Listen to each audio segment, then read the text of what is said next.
All right, everyone, welcome back to KAYLA Unfiltered, the housing call-in show. You already know how we do things here. No scripts, no filters, no sugarcoating, just real people, real stories, real talk about what's actually happening in housing across Ontario. And today, we got a big one, because I'm being joined by someone who is right in the middle of a storm in Hamilton. Daniel Chin is the president of the Hamilton District Apartment Association. Thank you, Daniel, for coming on. This man is not just talking about housing, he's out there building it, managing it, improving it, and fighting for it. Founder of Chin Properties, multi-million dollar portfolio, board member of the National Housing Organization. He comes with titles, people. He's representing housing providers across Ontario and the country while dealing with the chaos of what's happening right in his own city. And today we're diving straight into Hamilton's landlord licensing mess. What it means, what it is broken down, and what every landlord in Ontario better be paying attention for, because once one city gets away with this kind of policies, the others follow. If you're a landlord, a tenant, investor, or just someone watching the housing market go off the rails, trust me, this is something you don't want to miss. Let's get into it. Daniel, thank you so much for coming on and sharing everything that you know and what you've been doing for the Ontario landlords. My pleasure to be on your show, Kayla. Now, people are probably wondering, if they're not in Hamilton, they want to know, what is landlord licensing? I know it's going to be different in each city, but what is happening in Hamilton? Well, it's a lot of dysfunctionality, rental licensing. I did a lot of reading on it prior to the the delegation speech, right, which I did. I believe it was last week at City Council. This has been a topic for the past 20 years, right? So it started around 2007 when provincial government gave municipalities or municipal government, the municipal powers to explore such revenue tools and of course licensing, right, of businesses or residents was one of them, and in subsequent years. City of Hamilton explored it, and interestingly, when we did the delegation on December 2nd, one of the delegates showed a very powerful slide, Caleb, where in 2010 to 2012, we had a proactive bylaw enforcement program. And that same program on the on the right on the right side of that slide was the same enforcement program from 2022 to 2025, but now we have a licensing fee. So this entire city, it really functions on dysfunction. We have lack of transparency, where it's been since November 2023. The city hasn't done a full audit as yet. But of course, recently, end of last year, City Housing Hamilton actually did their full audit, and we had a cyber incident in February 2024 where 500 something files of licensing applications was lost. Oh, Yes, and important. yep. So this entire licensing program costing roughly 2 million in the past 4 years, and when you do the math, 410 licenses being issued, that's roughly about half a million in revenue. So that's a net loss of 1.5. 1.5 million. So it's a lot of money being spent and Yeah. very little results, and these kind of cost that the city is spending is not sustainable. No, let's back into, like, what is the cost to the landlord for getting the initial license, or their first time getting the license? What's the cost, and what does the landlord actually have to do? Yep, so roughly 447 per unit, and it's that the breakdown is application, um, and inspection as well, And if you have to go through the whole, and then additional is compliance costs, right? So if it is illegal and you have to, to make it legalized, go through that entire process, or zoning if it is illegal zoning, etc. That's additional cost as well. Now the entire program is supposedly to be full cost recovery, meaning the cost will be paid from such fees, but roughly 2,000 units annual, and they were only able to issue 410 licenses. The math doesn't add up. It is So already the fee per unit is over almost $500 for each unit? 447 is 2025, but they want to increase that to 815 for Oh! 2026. Correct. Oh yes, and also for and then there's an annual renewal fee as well. So that's jumping to 607 plus HST, and I believe it was for how much was this? I got the numbers here. It was 415 for annual renewal. Wow. So not Yeah. only, and we're only running this right now in Hamilton for wards 1, 8, and part of 14. And that's what they've voted on the second for committee, is that it's going to, they're doing it permanently for that in particular area. So it's not fully citywide quite yet. Unfortunately, that it was voted to be permanent. And yes, I believe if you read between the lines, 2 years from now, when they have a further review on extending this for another 2 years, well, like you said, making it permanent, I believe the intent is to make it citywide, but they wouldn't really have the infrastructure, meaning the amount of inspectors. To tell you how ridiculous this is, KAYLA, we had another delegate on December 2nd that mentioned, um, when it comes to the fire inspection, in 1 year he has to do 2 fire inspection in a span of 2 months, and the fire inspector simply comes to the building and checks the box, and and that's it, and of course collects whatever their money, The and fire, they like get the city fire inspector. fire inspector, and they get Okay. paid overtime, and it is just a waste of resources. The city, this is the consistent pattern, KAYLA, that you see in time and time over with this entire city of Hamilton. All these bylaws, vacant unit tax, renovation bylaw, where it costs $1 million for renovation bylaw, and in 2025, only 3 applications and one was approved for the renovation or renovation and relocation license. Right? Oh, Daniel, Only one was you well. know that there wasn't gonna be a bunch of them. It was Well, good the smoke and mirrors for those counselors getting the kudos from the tenant unions, thinking that they're cracking down on these bad landlords doing these renovictions.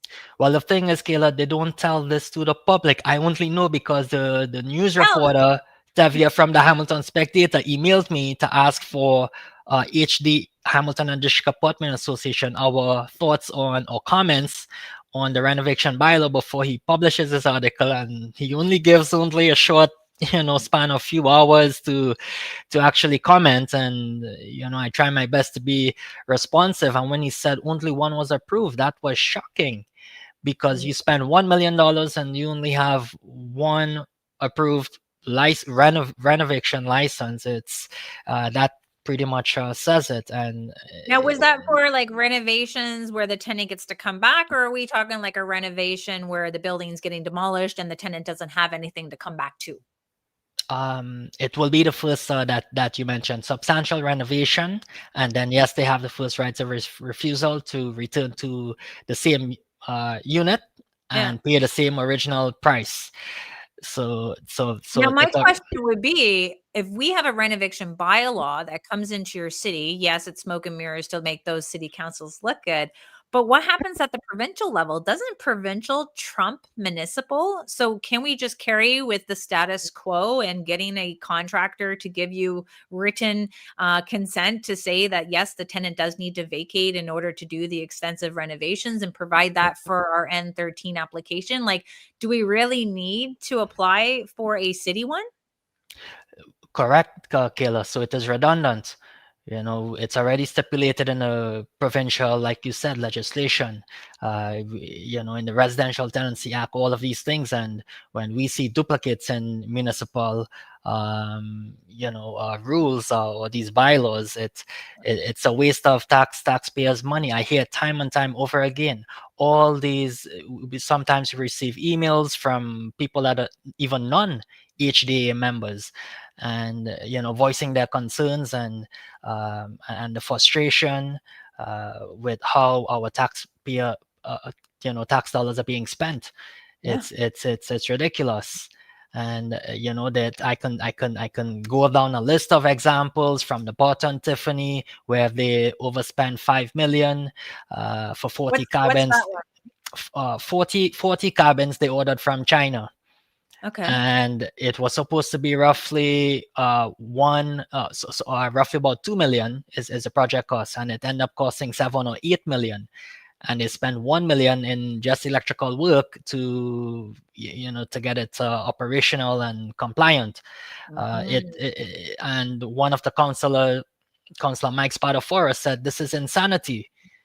And and recently there was an article with a company, I believe in Stony Creek, that is doing the same similar type of project for in London, for London, Ontario, because they also have their homelessness problems in this respective city as well. So it's a lot of these that are happening in the city, Kayla, and it really has you thinking, how does these councillors make such decisions? And what I've been seeing recently is common sense is very uncommon these days. Definitely. No, I think we need to call upon, like, which projects that they're voting for that is costing taxpayers more, but if they just let the private industry. And I just seen Daniel Fauci, he's like, he just on the federal government trying to create their 26,000 units, and he's like, one, I don't think the government needs to build the type of units that they're building. And again, why are you not letting the private sector? Why are they competing with the private sector? And that's what they're doing. They're competing with the private sector by choking us out, not at provincial anymore. Provincial woke up, but now we see them choking us out municipally. And knowing how heavy Hamilton has with their issues with housing, and to be very strong armed and say no, we're going to keep this licensing. And where does the money go, Daniel, when the money does come in? Is it just going, obviously, because it's not covering the cost right now for the landlord licensing? But did they say there was going to be a surplus? Did they think it was going to be a surplus in this? Like, No, they hope for it to break even, but it didn't. As we have seen, 4 years this pilot program has been running, from 2022 when they started receiving applications yeah. to suppose about it to end of December was supposed to end the pilot program, and then they voted last week, and then this week, I believe on December 10th, they have to ratify that the decision at city council, which Yeah. likely will be, um, that's my educated guess based on this current city council structure, as to put it very Political. yeah, very nicely. But what I would say, there are, just like in any politics, there are those on the left and those on the right. Okay, which one do we like? Which one have the common sense that's not common anymore, Daniel? Because we need to be able, because when I was watching, I know we had Esther Paul, and we had Rob Cooper. I know that the way you guys work it in the city of Hamilton is like you have like a committee that's overseeing this, and whatever the committee says, then it goes to council. So you may not have all your counselors that were there at this vote that resulted into a 9-2. That said, which counselors are we really like should we be supporting in the 2026? I think you, as the president of the Hamilton Landlords Association, I think we would really much appreciate no, because I know we're too busy. We're too busy trying to keep an eye on everybody. Well, I can get in trouble if I if I say who are the good ones and who are not the good ones for Well, your the bad ones viewers. are not voting Uh, for you anyways. but as you mentioned, Consular Esther Pauls, she is wonderful, and I think she has the most. Well, one of the consuls that has the most common sense, as she has a business uh, background previously, and I've met her a few times in person, and so as a few of the other good counselors as well. But one of the things, what I would say, Kayla, that we will try to put out sort of a recap for 2025, all the decisions that I've made, right? For all these respective bylaws and all the 15 councillors who voted in Yes. favor and who voted against. I will share it. I will So share it. Our landlords yeah. will share it. That is important, like, because it's about like we have to run this as a campaign as well. Just like we're not full on lobbyists, but I think Hamilton should know which councillors voted to Mhm, increase their taxes, not mhm, only for the fact that they have to keep providing housing and putting taxes because you're costing taxpayers 1.5, $1.7 million in a program that's as a duplication. And I think this is where the province needs to step in and tell our municipalities to stay in their own lane so we don't see our taxes increase, where it becomes more difficult not only for profit housing providers but for nonprofit housing providers.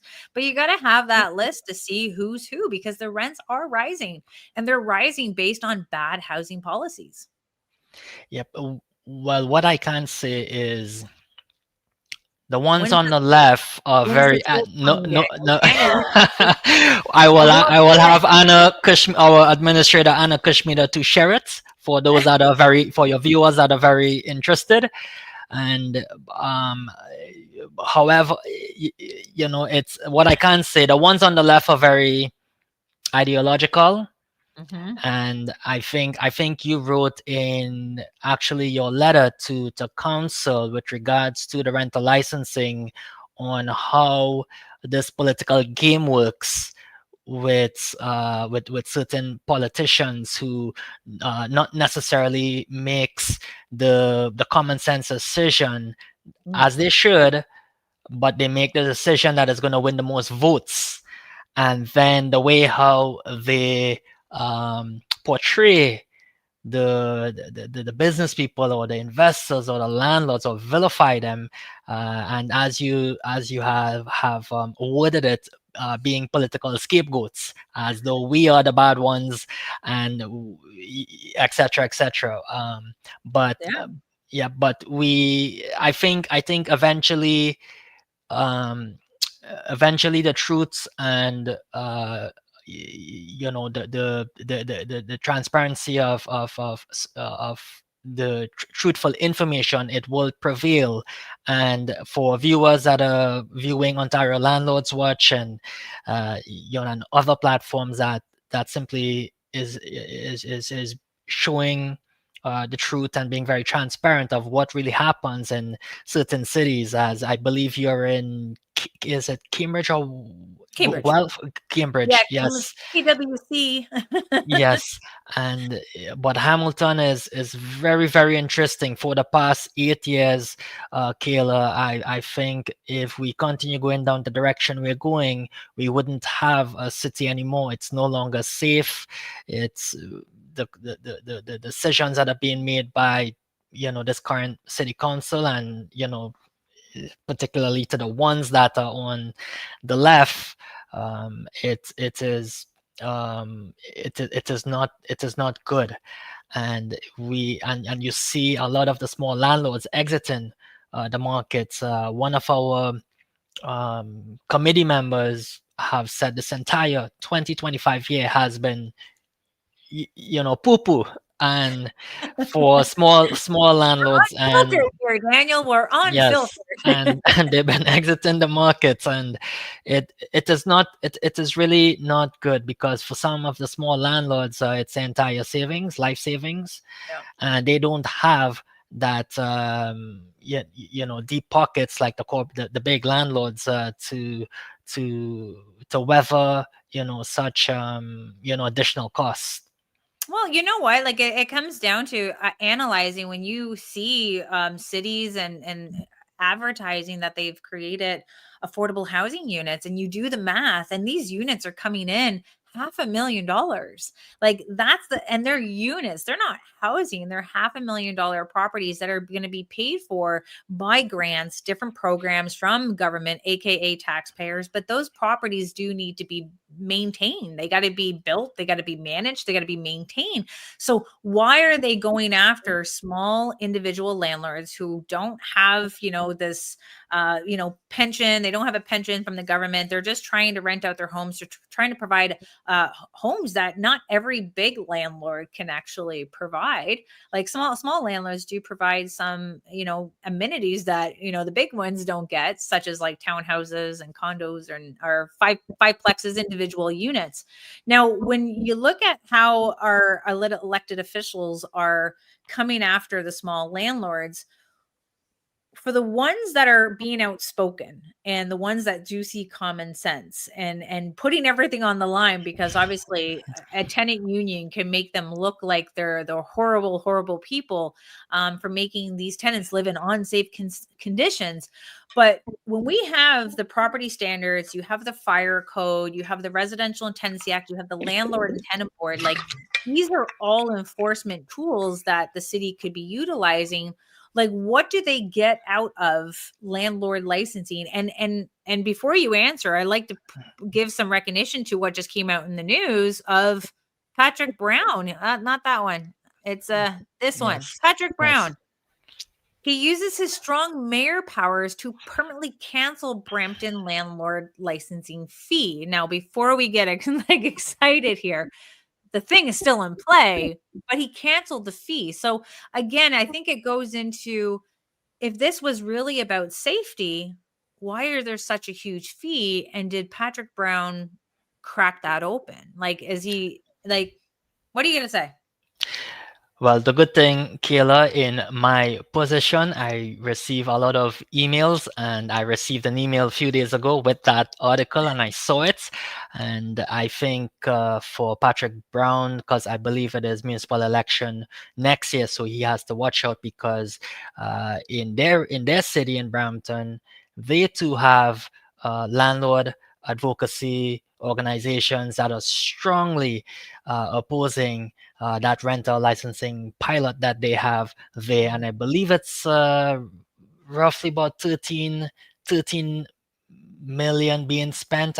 You don't quote me, on that being correct. He's even getting some Um, housing built for this and price. yes, and but they have, remembered when they first rolled it out, there was a lot of backlash from, again, the landlord community, and Mm. then they paused it, refined, that program, and then they to after taking in all those considerations, and then they rolled it out.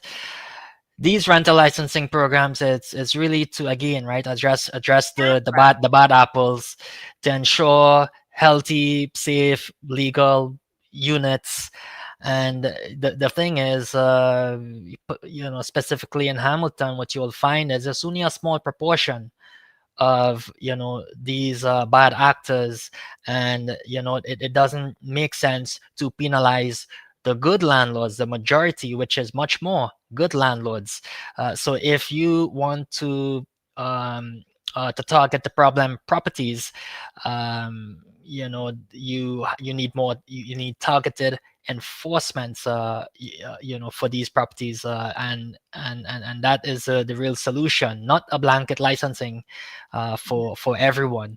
It is not it's not cost effective. Well, it's supposed to be full cost recovery, It but ain't. It's again, never gonna. yep, it's But not half just. landlords are not applying for a license.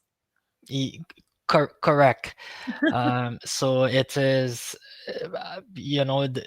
I really, this is how politics is, Kayla. It really surprises me. This was a few weeks ago when I received an email with that was forwarded to me, and it was a response from one of the counselor in Hamilton. I probably wouldn't say who the counselor is, but the counselor basically said that small no one should own more than one property. So basically, do not Oh, believe in why we should invest, or why people should invest or own more than one property. And it was that was a very alien language to me, because I think for everyone, I mean, if you watch whatever Scott McGillivray income property, whatever, people have to believe in the Canadian dream.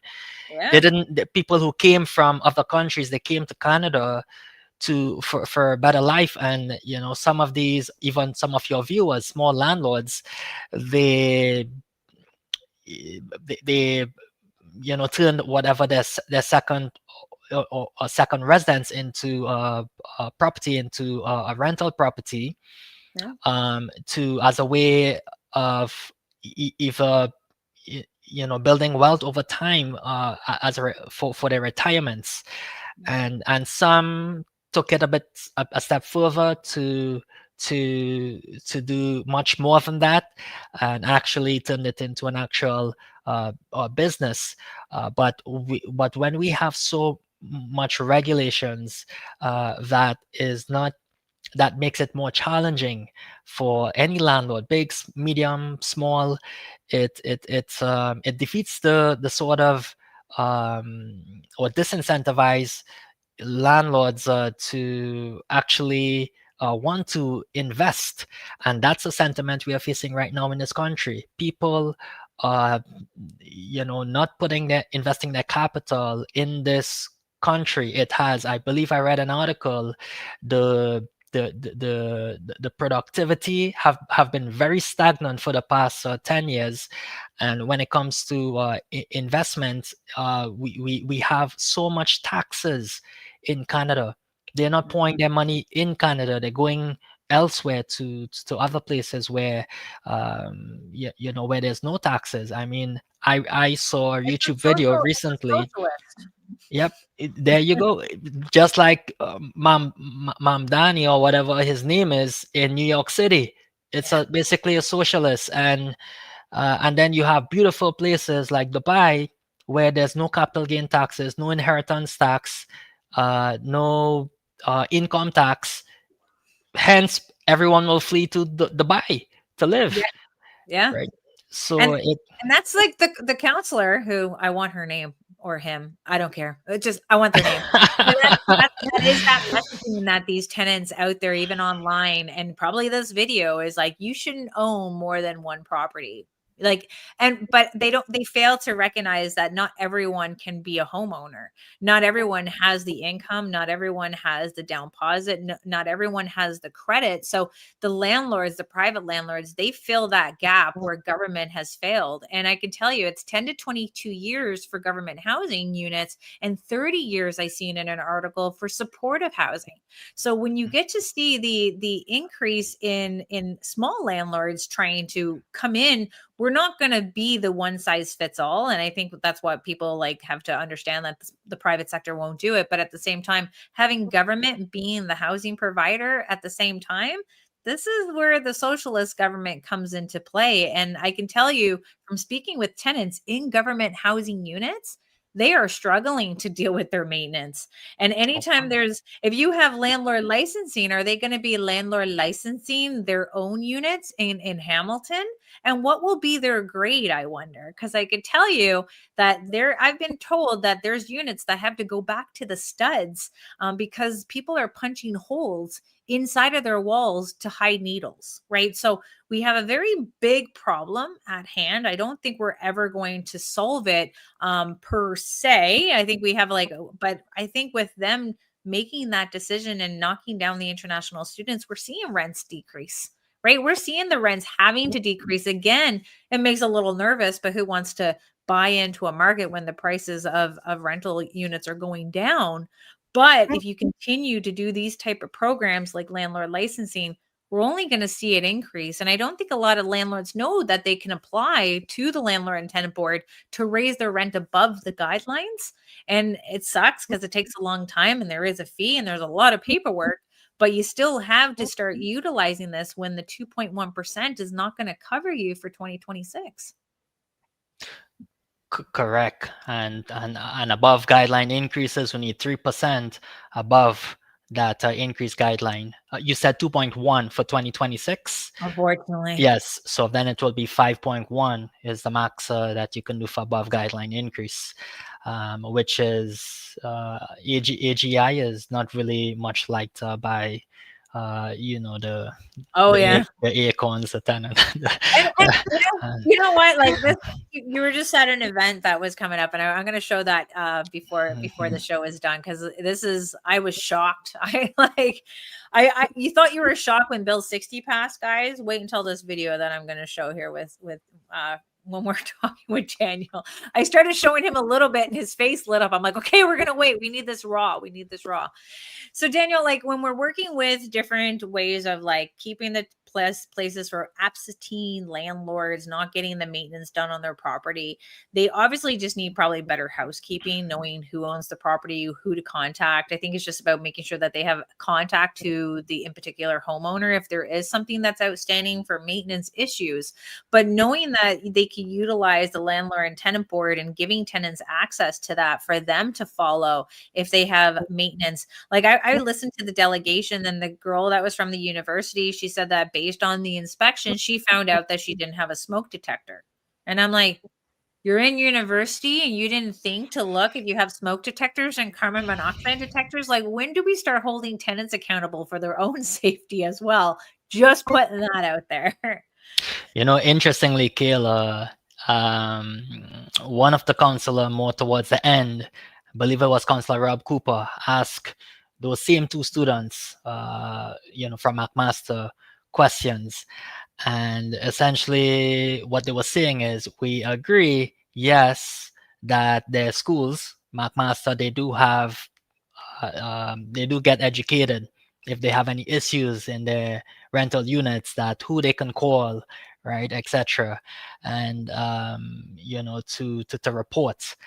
But then their response was, they don't do it because they are already already too busy with their lives, studying for exams and etc., and they don't have the time to call the number, to report their landlords, or make a complaint, etc.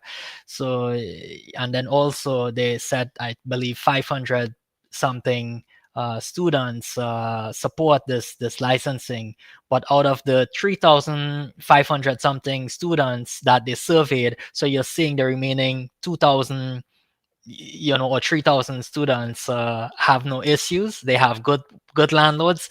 So it was very interesting.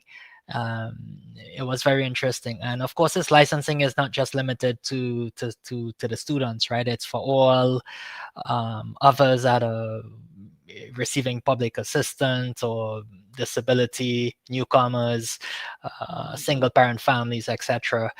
But of course, it is in student heavy neighborhoods. So those, as you mentioned, in Ward 1, 8, and part of Ward 14, now the licensing will be permanent. We are still trying to stop it. We have 2 days. We are still trying to stop it or change the mindset of certain counselors that are on the left. But from the looks of it, Kayla, I do not have faith that that these counselors will change their mindset. As mentioned to you before, one of the counselor says that no one should own more than one property. That's very very unusual language to my ears. They're supposed to be representing all residents of the city in the best interest of the city, and knowing that they're increasing the rents, they're increasing the property taxes in just a disguise to make it look like they're doing something for them. Because deep down, you still have the property standards, you still have fire code, but again, why are you going to take away money from the landlord that he could be putting that into the property? So I'll say this, Kayla. I might get in trouble, but I'll say this. What My goes? my gut feeling is we the municipal, well, the mayor and the municipal government is spending a lot of money addressing the homelessness with, Mhm. using, of course, the 2 billion something dollars they collect from taxpayers every year. And they and the last, for 2025 budget which was passed, they only was able to trim that 0.1%, so I believe from 5.79 to 5.7 percent, so not much. It was, they tried their best, but that's all that they can do. So and a few months ago they were trying to find ways on how they can have more revenue tools in the city. And Mm, my gut feeling is this whole licensing thing. Now, keep in mind, this self recovery, full cost recovery, sorry, mm. but the compliance costs, all of these costs to go through legalizing, rezoning, etc., is expensive. Can be north of $30,000. That's revenues for the city. Indirectly, revenues are for the city as well. So what I've seen recently, for whatever reason, municipal law enforcement with parking and any sort of violation for yard maintenance and alleyways, I've seen I think I the see something with noise as well.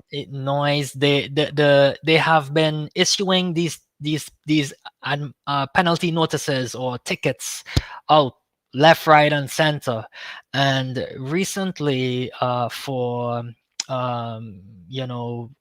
for yard, I guess, maintenance cleanup, because in the alleyways there's homeless people living in some alleyways, and unfortunately over the years, I have had to deal with that situation.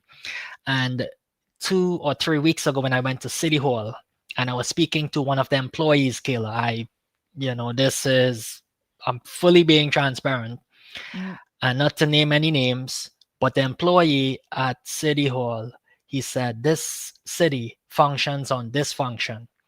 And he said a few months ago, there was an article where the city lacks transparency, right? yeah. And then he also said, and I quote him, he said, this is fuckery, right? This, yes, yes, because all the people who come to City Hall to make whatever payments of their tickets by the municipal bylaw officers, they are just told to go to City Hall, make the payment. They can appeal it there, but people working there, they don't know how to advise them, Yeah. and they have that dysfunction. And it is exactly what that person said. The city functions on dysfunction. Hopefully that person doesn't get fired for me No, saying they this. don't know who he is. We Yeah, or she, or yeah, we don't know yeah, who it is. But you know what? yeah. It's not the only time. I've had conversations with staff as well. And sometimes, and then that's a question that I was going to ask, like, where does staff, I know sometimes staff is very opinionated. Did staff say that they think landlord licensing was a good thing to roll out or a bad thing? Because I know when it came down to the rent eviction bylaw in Kitchener and Guelph, the Mhm. staff it indicated to council that they shouldn't do it, but they didn't care. It was obviously something that made them look good. Did staff say anything to you about landlord licensing? N- Not Percent. directly, but they're seeing it on the front line.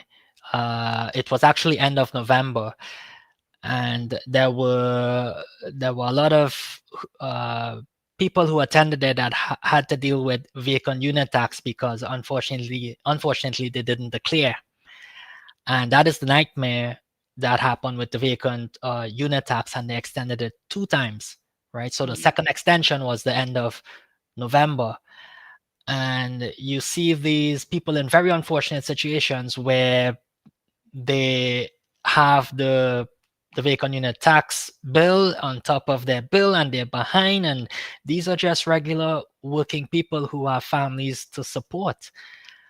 And Because they this wanted to leave a unit empty, but they didn't declare it, or are they living in it but didn't declare it, so now they're still taxing them to as if it was empty? e- uh, because they didn't declare. So 96% responded, but then you Wow. have the 4%, and they and so far that program 5 million spent, but under 400 properties actually declared vacant, Danielle, right? you're So right. You're right on the nose when it comes down to knowing what they need for yeah. revenue, coming up with a landlord licensing, more money to get a landlord licensing, keeping it permanent in so many different areas. But then the vacancy tax, same situation, is another cash grab to try to take advantage of people who don't even know what in the world is going on, and then they get this huge bill and more than likely a lien put on their Yep. property taxes. And again, if any landlord out there who wants to keep their place empty, like, why is the government telling you that you should be renting it in the type of environment that they're currently in? So if anyone needs a lease signed, let me know. I'll sign it for you so that it doesn't show to be Yep. vacant. No It- problem. It's the same with the Toronto fiasco happened beginning. This was beginning this year, I believe, Mhm. or at some point last year, and the mayor Olivia Chow had to deal with that entire thing. Seniors were in distress. Hamilton City Council, it was raised, that these things could potentially happen. It will be a train wreck. I did do a delegation on the vacant unit tax as well. But as I mentioned, common sense is very uncommon these days. It's the Yeah. NDP socialist mindset, and this is what you get between Olivia Chow being NDP, Andrea, who is the leader of the NDP. Like, how are we not putting the correlation together that the province is looking bad, but the province could be looking bad because of the mismanagement that we have at a municipal and or regional level, wouldn't you say? Mhm. Correct. And I can get in trouble for saying this as well, but You're there not was getting an in trouble. article. There was We're voting a, you back in as the there, president there, of the Golden District Department Association. oh, I would love to, to be a politician, Kayla, but it is, I very much enjoy the private sector. It really is a tough job. But there was an article recently. Our mayor of Hamilton, Andrew Howard, has negative approval ratings. Right, it is, Not a not good. no shock. And most people that I have spoken, they didn't say good things about our current mayor, and the current conditions of our city, and where it is going. So what's few months ago, one of our committee members said, and I remembered it like yesterday: government needs to get out of the way, let private sector do their jobs. Government needs to get out of the way. Yeah, I Yeah. couldn't agree with you more. And then you know what? You need to don't be in trouble. Like, you're in the private sector, you're not a politician. So you can say what you want to say when you need to say it, because deep down, I think that's what we're not doing. We're not holding our elected officials accountable the way we should. We're not blasting their names out there. And I would assume that your members would appreciate you knowing what you do, how you're delegating, getting to speak with these elected officials, their emails coming to you, which ones we really see with a business mindset, because it's Mm. not about just help the greedy landlords. It's about help the landlords, help the tenants in order to help the taxpayer. That's deep down what's happening here. If you keep putting the cost onto the landlord, if you keep putting cost onto the property manager puts it to the landlord brings it to the tenant. It's a domino effect, and they understand this. But do they get more money coming from the province to deal with the homelessness? They're all coming together now and stating that they want to deem homelessness and the mental health and addiction as a crisis, and deem it as an emergency, a state of emergency. Now, do they get more powers? Do they get more money? They've had money. they've had lots of money over the years. My region got $65.5 million to address homelessness. And we have programs upon programs out the yin yang. Not only that, but we also have programs that are nonprofits who are getting grant money from taxpayers Mhm. to deal with providing services to people with mental health, addiction, and homelessness. But we still see the problem getting worse. So again, it goes into, let's go down the rabbit hole. Where, how much money is the province giving the regions and the city? Where are they putting their money? Because from what I can see, it's going to people's salaries. It's going to people's marketing. Like if you have a nonprofit organization and they're writing off $20,000 as marketing material, I'm sorry, if your service is needed, you wouldn't be needing $20,000 in marketing material. We're seeing people giving out awards and buttons and clips. Like that's where they're spending money. Like we have people sleeping on the streets. Sorry to go on a tangent. I just see the mismanagement, not just in the RTA, the LTB. Mhm. I've gone down the rabbit Mhm. hole of how we run government housing, social housing, nonprofit housing, and all these programs Mhm. that are out Right. there that people are supposed to Mhm. depend on, but instead is making the problem worse. Mhm. So, Kayla, in my speech, delegation speech to oppose the municipal land transfer tax in Hamilton on January 5th, 2025, Mm, there was my last point. I said, this city, right, we don't have a revenue problem, we have a spending problem. yeah. Right, and we need better fiscal management for resolving our annual deficits. Our mayor Andrew Howard didn't like that line, but it is absolutely true. And I think to really solve the problem, you have to stop the drugs flowing and coming into Canada. Right after I read a book called The Willful Blindness from Sam Cooper that exposed the Vancouver model, where the fentanyl and opioids are coming from China to Vancouver, to Vancouver, and then through all the whatever underground networks throughout North America. Yeah. It's not surprising why we have these issues today. And homelessness in Hamilton a few years ago was 1,500, now is 2,000. Right, Yeah. in San Francisco is more than 7,000. Right, and these are chronic homelessness, meaning you give them a mansion to live in, they still want to live outside. Well, not now, it's minus 24 degrees, but it's chronic homelessness. And the city is well, in Hamilton is trying to ask provincial government, oh, we need more funding, this does not fall in our municipal, shouldn't be under our municipal budget. And then and then when they are spending hundreds of millions, I think it was north of 180 million in homelessness to clean this up. And and of course such spendings like with cost overruns for those 40 carbons Mm, in Boston Tiffany that came from China. That is another topic as well. And yeah. another issue where they just try to dust it under the carpet. They're not fully being transparent with all the residents and the Hamiltonians here. But I think to really solve the problem, you have to stop the drugs from coming. And every day I read in the newspaper someone is either getting shot, another jewelry store closing down because they got robbed. And it's all starting to become very unsafe, Well, in the city. it's almost like this, those safe injection sites that they came out with. Now they're doing like more safe hubs, and it's like we were obviously dead set against, like, this is something stupid. Like, don't put money into a facility for people to use drugs safely. And what are you going to do? Take away their drug if you know that there's something wrong with it? So you really don't want to be having this. And they were trying to put one right next to my triplex, and the woman that I had there was, her son was a recovering drug addict. So Mhm, now you're creating a facility where people who are struggling to get off drugs are going mhm, to know where to find drugs, because a drug dealer would totally set up shop there. mhm, And instead they had a waiting list for for rehab over 9 months to get into rehab. So a lot of it has to go through the sports, and I think BC's on Mhm. that, where it's like mandatory. They're trying to, like, if someone's like in a family member, they're going to make it mandatory that you seek rehab, in which they need to have more rehab facilities and a way to kind of force people into the treatment Mhm. in order to do it, because Mhm. those people are a problem in our area too, because we're not social workers. Landlords Mhm. are not social workers, and they struggle to be that. But there is programs that try to Mhm. work with the private landlords to get people who are, struggling with mental health and addiction, and that's their program where they're funding it and making it look like it's the best thing since sliced bread and butter.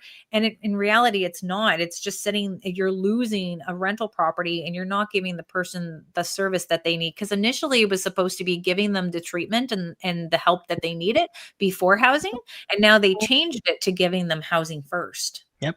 So all these programs, as you mentioned, the injection, safe injection, these centers, I believe it was over 20 something, safe injection centers that they had planned to open, and then more recently now they're trying to close it down if it is within close proximity to schools Another bad and idea. bad idea. So then it's as though they implement all these programs, and then we have all these unintended consequences. So it costs money to implement, and then it costs money to resolve the more problems that were created in the first place. It's sort of, I think, very clear that decisions have to be smarter, and we need smarter people in government. I don't know how it is not common sense. It's like I said, common sense is very uncommon these days.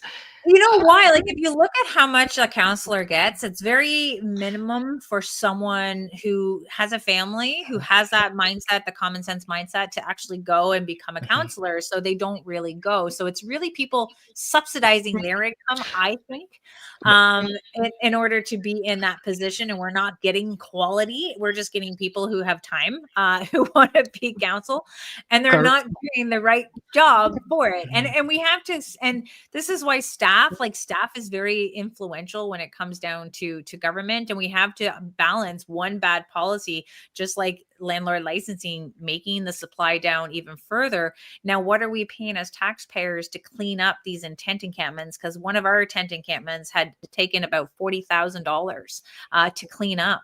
So they could be very extensive. And it's not only that we have to worry about with homelessness. It's our hospitals, it's our ambulance, it's our police, it's everything. So they continue to keep putting a band-aid on a bullet wound. That's what they can, because that's all they know. And so we have to be the people to keep yelling. And I know it sucks that we only get 5 minutes at council to actually give you the education that we know. And I think every city, whoever is listening to this, is that to have a roundtable discussion with people in their communities to understand that there is a better way. We just need to be able to tell you what that better way is in a less complicated manner, so to speak.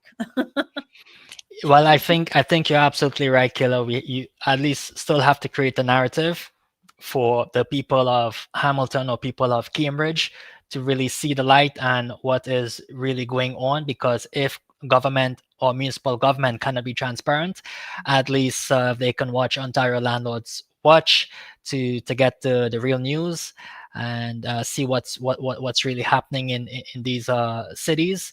And I delegated 3 times at city council on adequate temperature bylaw, vacant unit tax, municipal land transfer tax when I opposed that beginning this year, and more recently the rental licensing on December 2nd. And it was really interesting to see how this current city council behaves and how they really make decisions. And what I've learned is that the decisions is already made before it goes Yes. to council, Yes. I'm glad right? you said that. That's what Yeah. exactly happens. Yep. and it is it's like horse trading, where let's say certain councillors on the left, not to name the names, will say, well, if Not I yet. vote this for, support you on this, whatever your agenda is, then you have to support me in this, and it is irrespective of what is the right thing to do.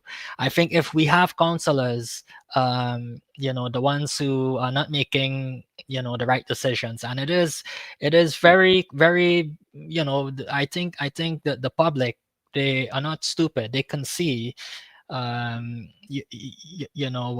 certain councillors are behaving, and it just does not make sense the way how they are spending taxpayers Our money, dollars. Yep, our our money. money, And and it's causing we. the problem to be worse when we have to spend more money because of how they're spending the Mhm. current money. Yeah, it's too much. It's too much. If we continue going down this direction, we have 8,500 employees in a staff or staff in Hamilton.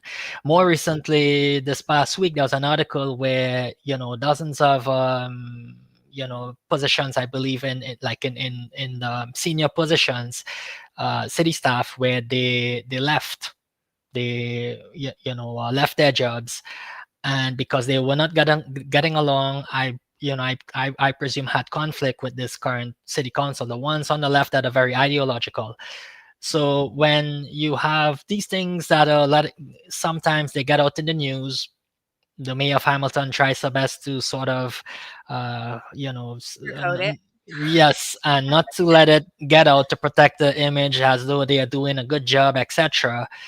Mhm. But it is already evident, the mayor has negative approval ratings. Now I can get in trouble for saying this. I love Hamilton, but to see it going down, in the past 8 years, we Yeah. one counselor, and I can not to, maybe I can quote her because she's a wonderful person. Okay, Counselor Esther Paul basically said, if it's not, where's the economics? If Yeah. we are supposed to be a growing city, why are we doing all the things that is the opposite Yeah. And to? and it's funny, like we were watching Hamilton for as an investment opportunity, and I looked at the property and I was like, Hamilton used to be like really down, like it was not doing good. And then it peaked and it did so great and everyone loved it. And now it's going down again, almost like similar to London, right? London is something where I said to my head, I'm like, we are not touching London. We're not going to be touching Brampton. We're not going to be touching Hamilton. We ain't touching cities where there's landlord licensing in place or a vacancy tax or there's a rent eviction bylaw. You have to be vocal about this and include that in all your social media. Send that to your elected officials, no matter which level you are. Encourage the province to step in to the municipal's jurisdiction and be like, hey, what are you guys doing? Like, we're trying to make things better and you're here trying to Mhm. make it absolutely worse. Were there Now, were there questions, Kayla, that came in? I saw a comment on the screen earlier. oh, we actually have our Kingston Landlords Association Okay. being very vocal here, so it's just great. I got to have them on for a show. We just got asking city staff about adding more staff for new services, including licensing, is not a smart thing at all, especially if the individuals are not effective in their position, get to be managers. Yeah. Oh, it's always about adding more people. Even for like landlord licensing here in the city of Cambridge, like they wanted to have to hire 6 more additional people just to make tenants responsible for their own water bill. And it's like, whoa, like where do you get 6 people Mhm, full time? You can't even give part time. And then they come mhm, with all the dues and all the protection and all the benefits. This is mhm, where like, and again, when you work with getting government to build and maintain and supply housing versus getting a mhm, private, the mhm, contractors are going to be giving a higher price tag to getting it done if it's for a government contract than it is for a private sector mhm, contract. So everything's just a lot cheaper into us getting ourselves working with the private investors. But mhm, until we change the way that media and until they change these elected officials at the municipal level, I think the provincial people are getting it right now with the conservatives. But we need to kind of be able to know 2026 election is coming due. I know I'm going to create a list of individuals that I want to see carrying the torch to the next council. And I think it's important all of us all of us do this, not just on this topic, other topics as well. So when I do make my decision, it's not just to base how they're feeling, because there's some counselors that wishy-washy with the water billing, but I did see them being vocal and there for their community, and I'll make my voice heard there. But we need to, Daniel, get more people involved. And I know that we're going to have something in the new year. I'm going to be bringing a couple of the landlords associations together, because I think we need to be strong on our mission, on our statements and our goals, and to show that we do have a little bit of power and just our votes, and donating to people's campaigns. Like, but we do need to make sure that the message is very strict, to that we're not here to make people homeless. We're not here to take supply away from people who want to own their own home, but we are needing to understand that we are a branch of dealing with the housing crisis, because I'm tired of seeing bad policy after bad policy impacting me as a taxpayer. And now I have to pay more in taxes to cover all the symptoms of a bad decision. Right. And I think you can agree with me on that. And you've seen it with them as well. And we see what happens with staff. And on a side note for your staff, I'm hearing staff doesn't even usually live in the city that they're in. Yes, and staff also always bumps heads with council and the mayor, and when they direct staff to go do their research and come back with a report.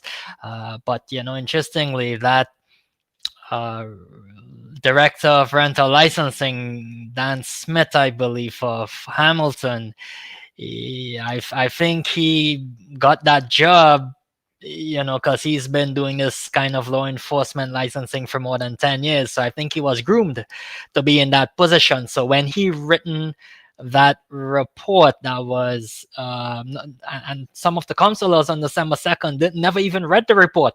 How are they supposed to make a smart decision if they haven't even seen the report? That was to be You know, discussed. you have Ted McMeekin on your council. Like, he used to be the Minister of Housing. Correct. So And he still voted as a member of the committee. He voted for this, knowing, and he sounded like he was obviously aware of, like, that this is a duplication of service. That's what the feeling I got. So I was really shocked to see his vote with that. Oh no, I can tell you the whole dynamics, KAYLA, on Ted. Don't Ted might be known to be sleeping Ted when he sleeps in certain council meetings, but he ain't sleeping. He's texting his other fellow councillors there on the left. They are. They all working and Guys, we're not talking communicating. like tinfoil hats here, guys. Like, we're Yeah. we're telling you from experience, getting to know some of these counselors. And you know what? To be honest, I'd rather have a tinfoil hat than a blindfold, right? And I think that's what we all need to be waking up to. I always believe, KAYLA, you have to do what's right for the people. Now, there are going to be some who,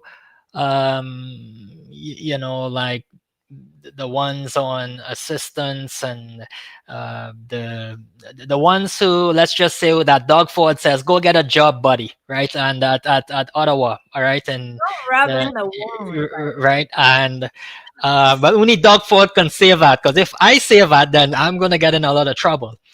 But he said, those ones. I mean, he is right, because a past mayor of Hamilton, that this was last year when I had a meeting. What he said is 6,000 people in Hamilton living off poverty. He said the only way to solve these kind of problems that are happening in Hamilton, you have to get the narrative out in the media. So when the people of Hamilton see what is really happening, then it will come back to the politicians, and people, will make their decision when it comes to the next municipal election. Do they want the same councillor in their ward to have another consecutive term? And if so I think people and then I think most people have common sense. If we are spending and wasting a lot of resources in places that we shouldn't have been spending, in the first place. I think people have common sense, Kayla. And Hamilton, I mean, look at it. We have on November 20 something, we had Paul McCarthy came and performed in the TD Coliseum. They spent 300 million to renovate that Coliseum, right? And we had the opening. Paul McCarthy, he did his performance, but opposite the road, the Salvation Army, they installed a fence with black top to cover the homeless people sleeping, on the side of the street, That so is and it was very sort of suspicious. Oh wow, just before Paul McCarthy comes to Hamilton, we have a fence installed with the black top covering, people sleeping right in front of the Salvation Army there, right? It's a bit, it doesn't look good on the city, and we really need better, again, leaders at council, because it's better leaders that are not depending on policy advisors or people who are staff in the city, that it's their day-to-day 9 to 5, nothing's on the line for them. They're not doing the proper research. That's what I think is really happening. well, from what I've heard, and I can get in trouble saying this, but those who are, in their positions at city council, especially the ones on the left, they hate their job. Well, I wouldn't say hate their job, but Oh, there. they it's one councillor said it's not like how it was before, when you can agree to disagree and be civil and walk out of these council meetings every week and be civil about it. Now it is very much like animosity, very toxic, where you are, very cutthroat to Code of your other. conduct. We're gonna do a code of Yeah. conduct on you because you said this, you said that. Yeah. Like, there's no healthy debate, and I think good things come from a healthy debate. Oh, I've seen it. I've seen it, Kayla, and and then the mayor has to sort of calm everyone down like their children and say, "Behave, behave, out of order, calling out of order," and it's ridiculous, the way how this city council is now. Don't get me wrong, there are some good politicians, some good councillors, and they know what's right for the city, and they really try to, do the right thing, but again, it's a very tough job, and they don't get paid much. Councillors only get paid 100,000 a year. The mayor apparently is the highest paid, They're getting 100,000 person, in Hamilton? for councillors, and the mayor gets, I think, north of 280. She gets paid more than Doug Ford, 280,000. Right, she gets 50, in addition to her whatever Yeah, paycheck I'm looking into the as salaries a now, guys. mayor. She gets additional 50,000 for sitting on electric utilities board of directors. So now I can get in trouble for saying this if the mayor of Hamilton watches this, but I think all of this is public news anyways. Yeah. But we need to, again, for Hamilton to be better, for Hamilton to grow, we should not do all the things that are the opposite. We have to do the right thing, Kayla. Yeah. And No, I think, I can't thank you enough. Like, what you're doing, you can tell you're passionate about this. I love that you're calling it out like it is, because that's what is needed to happen for people who are in that position and not afraid to speak up. And you do it in a respectful way. So don't ever be sorry and saying that you're going to get in trouble, because you got freedom of expression into well, this country.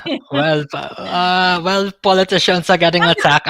You know what one councillor said when I delegated to oppose the municipal land transfer tax, and that day the councillors and the mayor was not supposed to debate the delegate, but they debated me.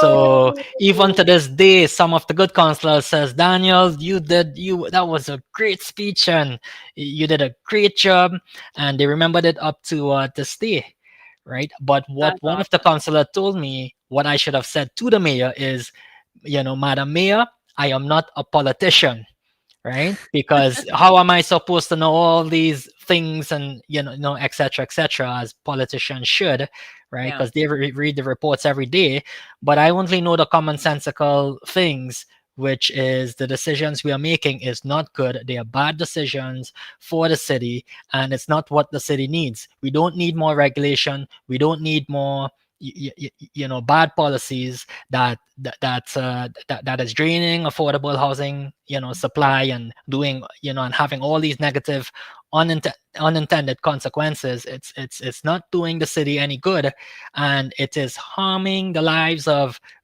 real people, Mhm. distressed seniors that even up to this present day haven't even received their notices in the mail with the vacant unit tax, right? We It's a it's have. a it's a tax grab and it's an abuse. Right, Yep. that's just what and it's the transparencies that they can get because 'cause they're desperate and they're desperate for money, and a lot of these cities are Oh, going belly up oh, you're absolutely right. They can't get the money by having good fiscal management over their, and less spending.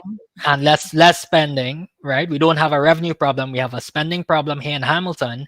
But what they're trying to do is indirectly or directly trying to get the money from, again, these private business people, landlords, developers, etc. Yeah, And it's not an effective way of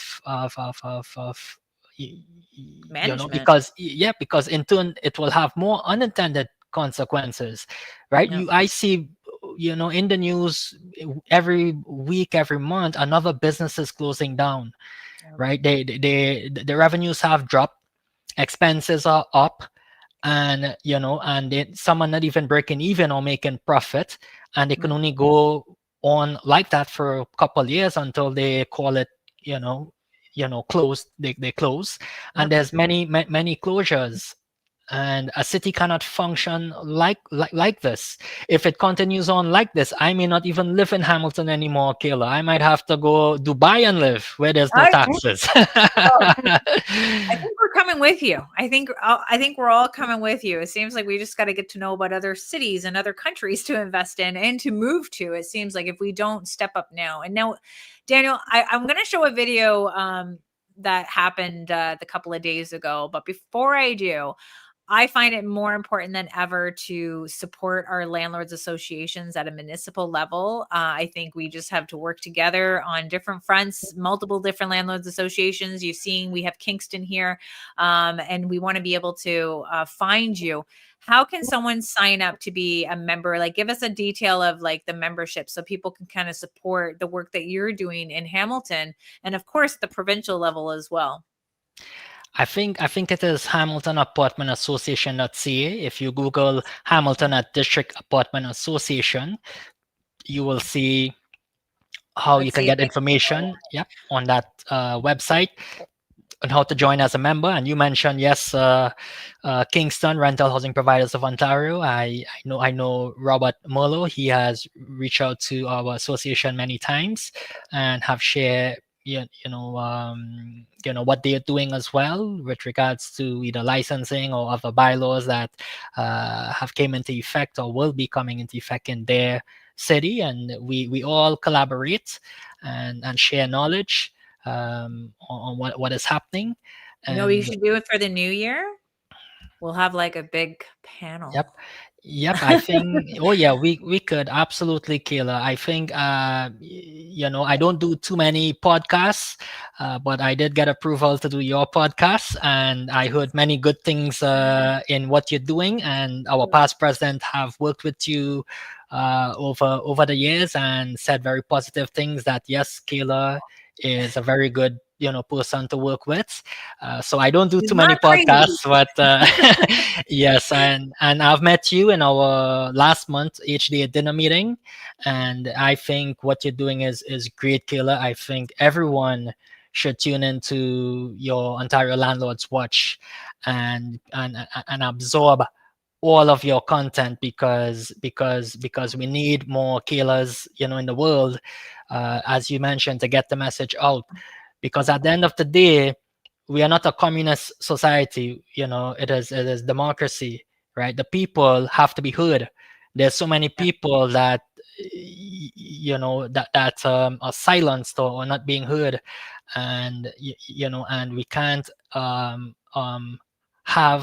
certain municipal governments or with this kind of behavior to continue on, because cities cannot grow when they have bad policies in place. And bad politicians. Well, I can get in trouble for saying that, but Yeah, yep. I got you, So Daniel. No problem. I got that for you. some are good, but some are just being politicians are politicians, and but more importantly, we need better policies, not the the We know politicians. Yeah. I'll let you slide on that one. I know normally we have I'm usually at an hour for this, but when I have Daniel here, I can't thank you enough for being on here. And this is why it's perfect timing, because this came across my TikTok feed. I want to show all of you who are watching. I want Daniel because he was at this event. So I want to be able to kind of show this video, get you guys thinking, and just know it's great to speak up for your voice and what you believe in, but you have to do this in a respectful way. And this is where some of these politicians are vouching for these type of tenants to that behave this way, even down to this lady who keeps calling me. So if you guys are trying to get a hold of me, you need to text me first, because this is the type of behavior that landlords are dealing with. So without further ado, please listen in and watch. So we are tenants. We have been fucked over by Bill 60. I love the 80s theme. I'm just Hold on. We're having technical difficulties. Hold on. I had a picture ready to go. Okay, now we can do this. We are tenants. We have been fucked over by Bill 60. I love the 80s theme. I'm just wondering, have you ever evicted a tenant in their 80s? How do You you sleep take at night people when your out. business model rests on evicting people? Care what you're doing So here. fun. Cheers to evictions. We're not going to leave. We're not going anywhere. We're not going anywhere. All right, that's fine. Wait here and we'll get the police. Wonderful. How do you justify giving out awards tonight like Best Community Service when the majority of your tenants are lining up at food banks? Wait here for the. Do you want to comment on that? Do you see tenants as human beings or revenue streams? Just curious. Did you know that the profits that fund this sort of a gala is made by kicking people out, You by can evicting talk. people? Do you see tenants as human beings or just revenue streams? Don't touch me. Don't call me friend because you're not my friend. Don't all touch me. Don't call me friend. Well, we know you're nobody's friend because your business is evicting people out onto the streets. All right, have a nice day. Have a nice day. Well, it's not a nice day. It's beautiful day. No, it is not. Do you know how much tonight's event cost? $372,000. Meanwhile, tenants are lining up at the food bank. Just wondering who was nominated tonight for Best Supporting Evictor. These are human beings, not revenue streams. Giving out awards like Best Community Service when the majority of your tenants are lining up at food banks. Shame! From the outside, this looks like a party for people profiting off the housing crisis. Would anybody here like to speak to that? I mean, you don't even Anybody? going up the stairs. Are we just partying like it's the 80s? I mean, rent was cheaper then, so is that what you're going for? Landlord, get a real job! Landlord, get a real job! Greed's good. You know what that greed does? It means more people being evicted. It means FRB lobbying for all of those goodies from just landlords and Bill 60.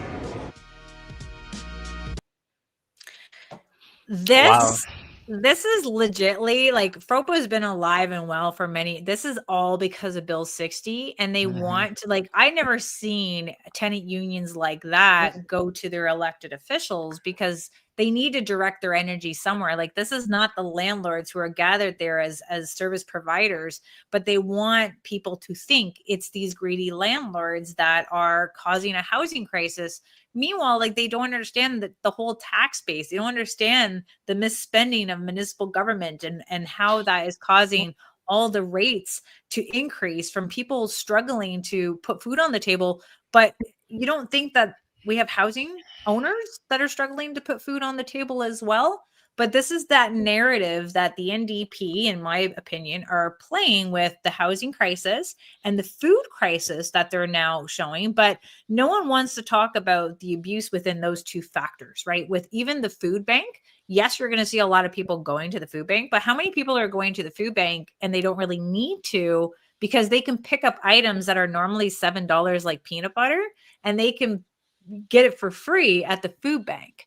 Or if we have people in government housing and they are working under the table, or they have a spouse that's working, but they're hiding that they need that rental unit, taking away a rental unit from someone who actually needs it.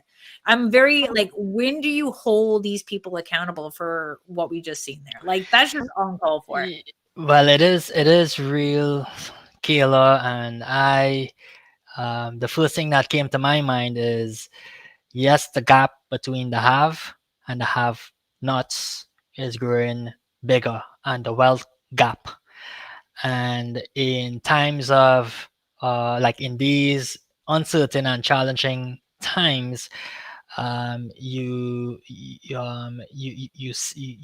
see these kind of things happening where and there's many videos on YouTube or documentaries about it, where the ones that are less fortunate, uh, again speaking out, like what you've seen in that video, it is real. But as mentioned, from that article, the past 10 years productivity in Canada has been very stagnant. We can't have too much people that not working. Now again, probably AI in the future might solve it, where work is optional, as Elon Musk said, and people might have their robots or humanoid robots working for them and bringing the income home. But I think it starts with education. With education, if they really and YouTube, if you have Wi-Fi or internet, you can watch YouTube and really try to understand the root causes of these problems in society, right? And the unintended consequences of such bad policies by governments, and what is really causing all the problems today. So I think it really is education. Now, some who You got some that won't pay, but you got people that can't pay, right? So it's Yep. really about the people that won't pay. Yep. And this group, what we just watched, they want to bring back full rent control, because that is the mission of the NDP. And it's a little concerning to see that we have the NDP in Toronto and the Right. NDP in Hamilton. Like, how far off are we from this happening? And what does that do to our industry? Just Yeah. because these people have time to Mhm. advocate like this.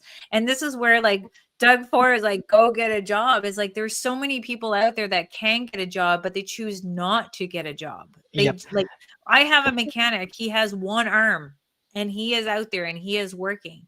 So a lot of it comes down to people just finding this another loophole within a system, and they're taking advantage of it. But I don't know. No, you're absolutely right, Kale. I can tell you numerous examples in Hamilton, 6,000 people living off poverty, and they say they have some, get the pass as having disability, but they're perfectly normal teenagers. And then this was probably over a decade ago when I was screening tenants. They were like teenagers, like maybe 18, 19. Yeah. They look perfectly normal.